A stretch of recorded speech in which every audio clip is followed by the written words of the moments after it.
Hello mga ka-DB, this is your Daddy Boy here. Once upon a time, merong nag-day off na isa nating kababayan. Imbis na daw magpahinga, naisipan niya munang gumawa ng paninda para mabilis niya maitaguyod ang kanyang pamilya. At kung hindi niyo pa siya kilala, siya nga lang pala yung nag-iisang ex ni Marian Rivera. Hindi totoo yan. At ayon sa kanya, hindi daw sila nagkatuluyan ng munting dalaga sapagkat siya ay gwapo lang at hindi mapera. Kaya naisipan na lang daw niya na magtungo sa bansang Saudi Arabia at doon na lang makibaka. Hanapin ang swerte, gamit lamang ang tiwala sa sarili.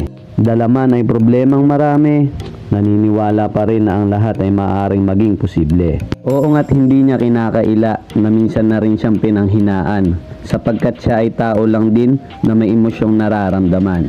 Kaya nung siya'y akin na panayam, meron daw siyang maliit na hinanakit na nararamdaman sapagkat sa lahat ng kanyang ginagawa, konti lang rin daw yung may pakialam. Pero nang dahil daw sa suporta na natatanggap niya mula sa kanyang pamilya at sa mga followers niya na bilang, kaya naman meron siyang lakas na pinaguhugutan. Bagamat hindi man siya madalas daw na nagpo-post at hindi rin siya popular, pinipilit naman daw niya na may pagsabayan. Kaya naman, chill lang, mahaba-haba pa ang karera ng ating buhay. Marami-rami pa tayong mga bidyong pag-uusapan at marami-rami pang mga kantang darating na ating mapapakinggan. Oo, tama yung narinig nyo. Sa kabila ng kabisihan ko, gumagawa pa rin ng mga kanta ang Daddy Boy nyo. Kanta na nagdudulot na matinding bagyo.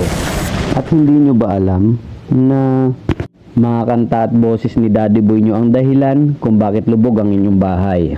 Sa pangit ba naman at sakit sa tenga pakinggan, nagagalit pati ang kalangitan. Unti-unti lalayo ang bansa. Well, bago pa ako matapos sa video kong ito, gusto ko lang pasalamatan ang isa sa aking followers na aking kaibigan. Sapagkat siya lang naman yung nagsuggest na idagdag ko yung ganitong chicken pastilan sa aking pinagkakakitaan.